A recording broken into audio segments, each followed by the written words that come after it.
Well, I'm LifeBlood. This is George G, and the time is right. Welcome to today's guest, strong and powerful Faisal Hoque. Faisal, are you ready to do this?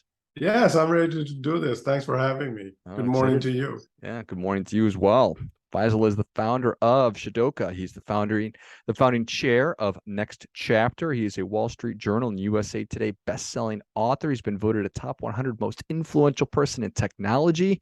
His newest book is Lift, Fostering the Leader in You Amid Revolutionary Global Change.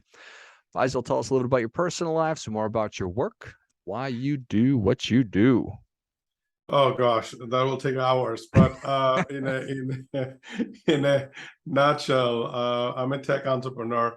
I've been in the industry almost 30 years now. I started my career in Fortune 500, worked for GE, Pitney Bowes, and then started a series of tech companies. Some winning success, some disaster.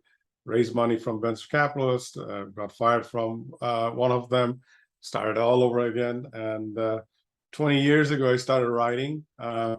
When I started writing, I was writing about organizational change and technology and organizational structure. And the writing is a passion, so that's not my mainstay of business. I'm a technology product developer, and and as I've written over the years, as I've grown older, my thought process has shifted, it evolved. So I now kind of live in this intersection of humanity and business and process and technology. So a lot of focus on mindfulness, transformational leadership, etc. So that's in a nutshell who I am. I love it. Exercising both parts of your brain or or Yes, or, or all parts of your brain. trying to. Yeah, I appreciate that. So humanities, technology, mindfulness, profit, innovation, moving forward. Uh, is that a natural thing for you? Is that something you work at? I would say that it evolved and it has become natural to me. I wouldn't say that was the most natural thing for me because when you're in your early 20s and you have an idea of what your life should be and what you want to be, either it takes you a long time to find who you are, or you get super driven and super focused and start ignoring everything else. So I was one of those people, super driven, super focused, and building companies and etc. Right. So, but as time went by, and I'm originally from Bangladesh. I have a pretty deep understanding of Eastern philosophy. Had a chance to travel through Japan and other places, and this idea of connecting with yourself and mindfulness and empathetic leadership and how empathy allows you to connect with yourself and that allows you to connect with other folks. And the context of what we have seen in the last 5 years, from pandemic, climate change, et cetera, et cetera. It kind of I saw my previous book before Lift was I wrote about 6 years ago.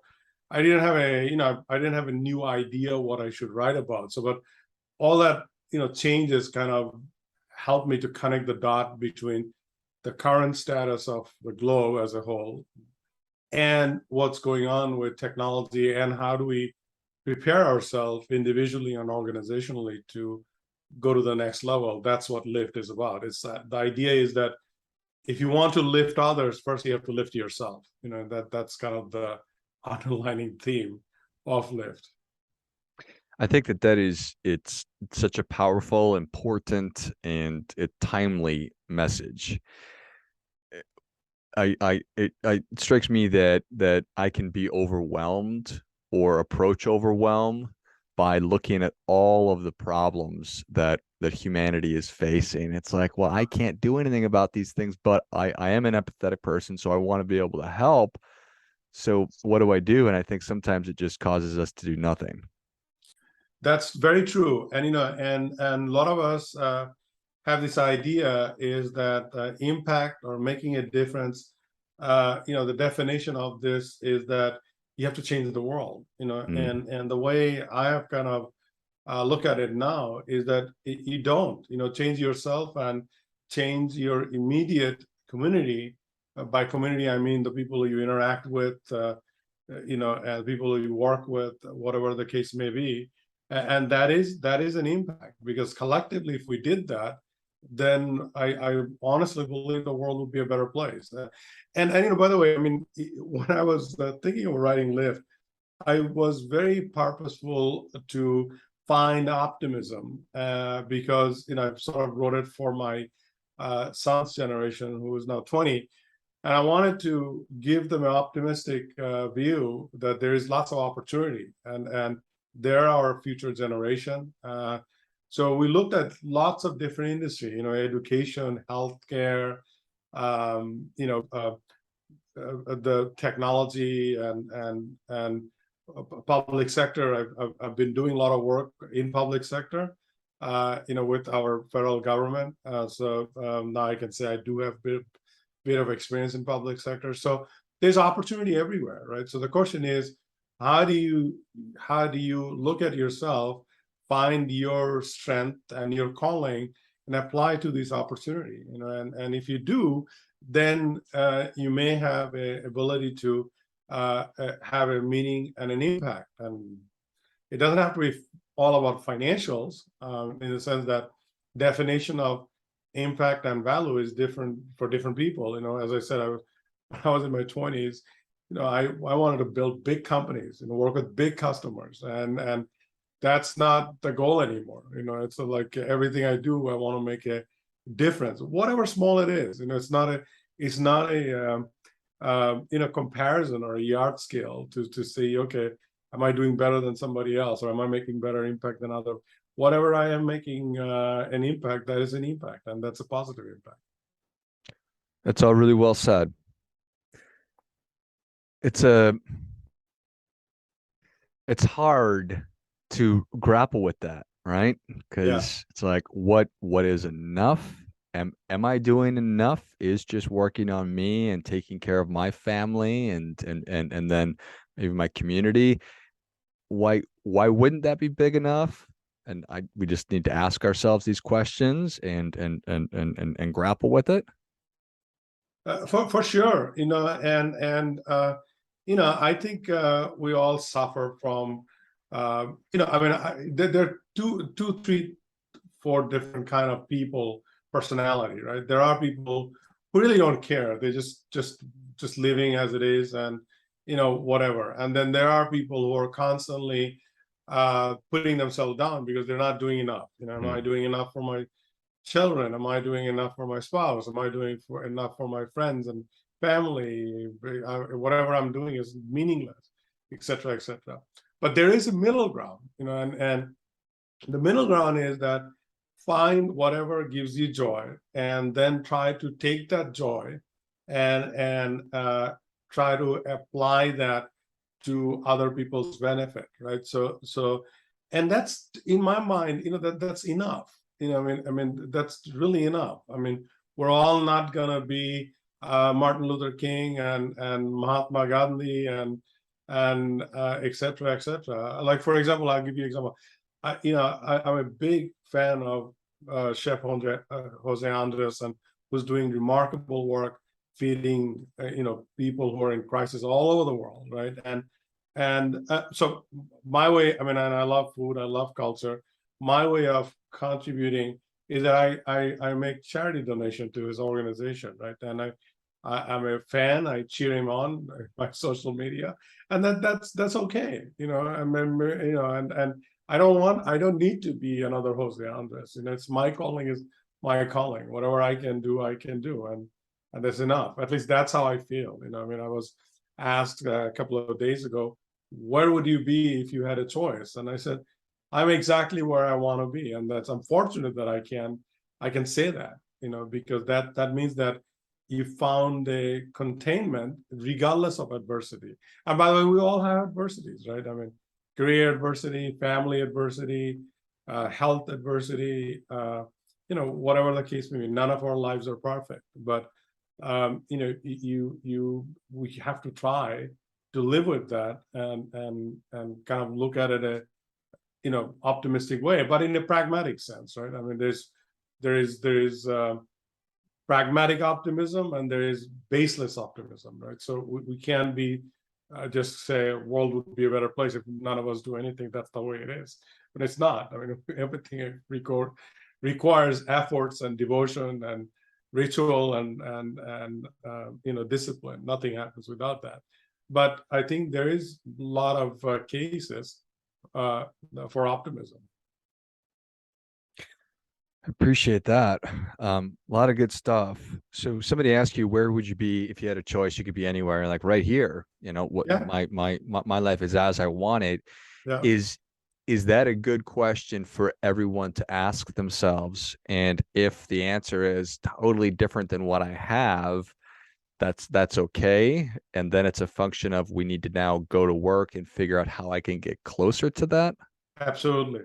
Absolutely. And and I don't think I could have said I would have had the exact same answer if somebody asked me 10 years ago or 5 years ago or 15 years ago. And by the way, that was not a reflection of success. I had plenty of success. It was not because I was just struggling with my career and I wasn't doing things that are meaningful.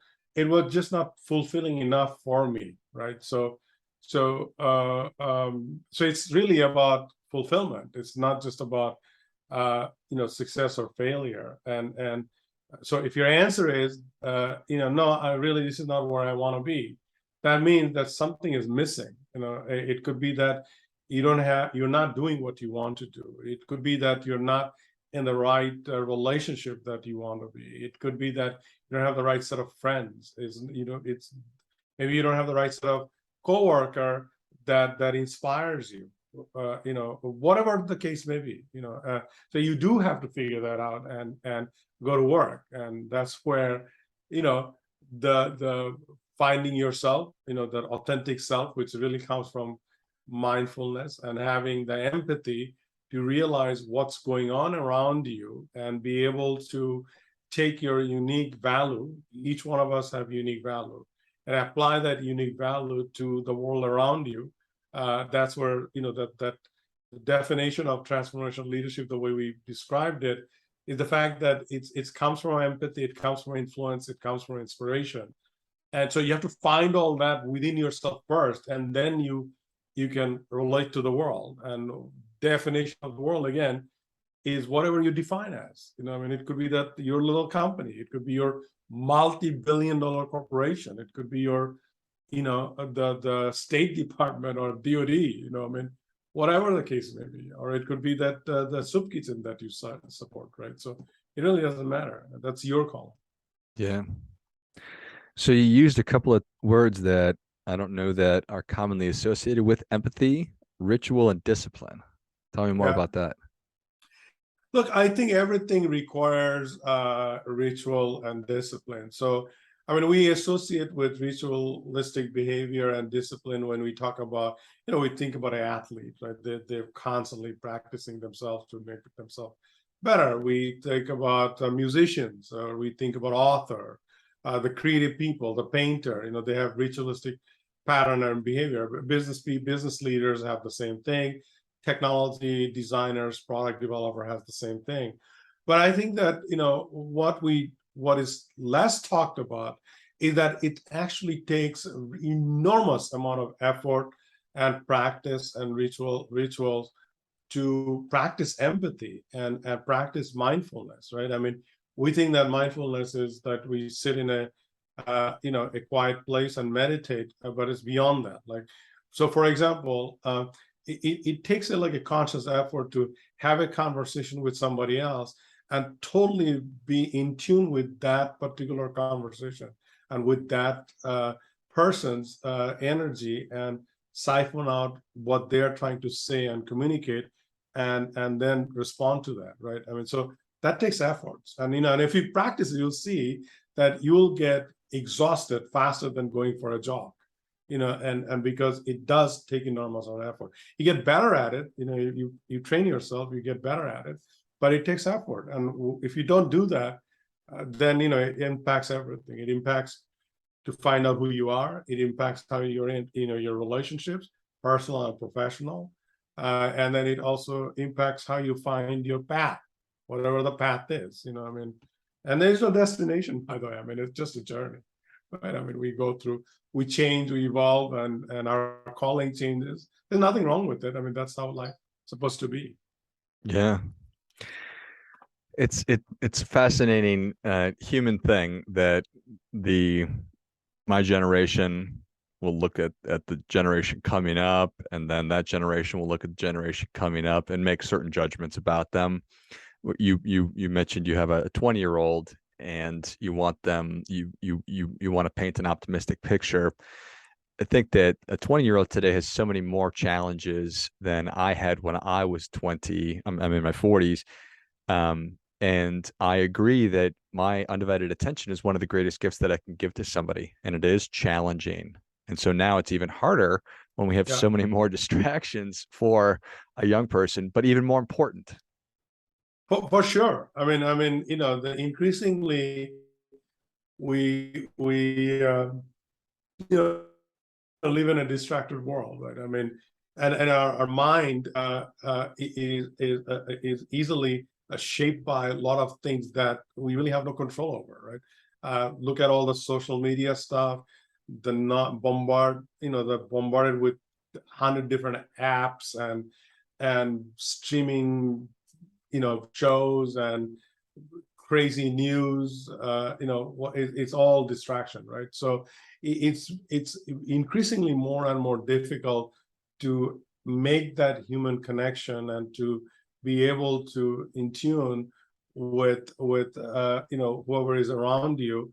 I mean, you've seen this. I mean, it's like, you know, not in just a personal life. I mean, you know, in professional settings, you go in meetings and everybody, you know, they're listening, but that half of the time they're not listening because they're so much busy with their smartphone or pad or computer or whatever the case may be, right? And you see this in a family dinner setting, 10 minutes, 15 minutes, and then they just all open up their phone and start looking at each other. I mean, there's like thousands of memes on the internet, you know, making fun of this kind of behavior. But so it is difficult. It is difficult. So those all take practice, and you know, and so you know, in Lyft we talked about fourth industrial revolution in terms of technology, and there's ton of positivity from technology because technology has converged. So you're seeing medical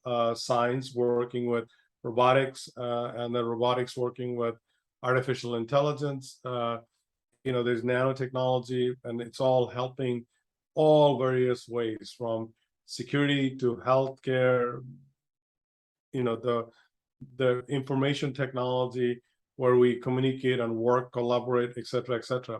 But there also are you know, so you talk about a discipline. It does take discipline to siphon what's really useful and what's not, and how do we guide ourselves to do that, right? And so from discipline, you know, it requires a execution pattern, which I call the systemic. It's not my word, but you know, it's a system thinking and systemic execution that gives you the enablement how you execute your life, but also, you know, if you're a business leader and you're trying to grow a business or build something or whatever. And then all of this, by the way, comes from experiential learning. You know, everything we just talked about that you're relating to, or you know, if you talk about your life, you'll see this as well, that a lot of this it's not learned from books or attending schools. It's experiential learning. You know, it's what we learn from our own journey, but also from seeing other people's journey, and the social and geopolitical changes, and the social interaction that happens around us, right? So these three things, you know, meaning that transformational leadership, behavioral patterns, you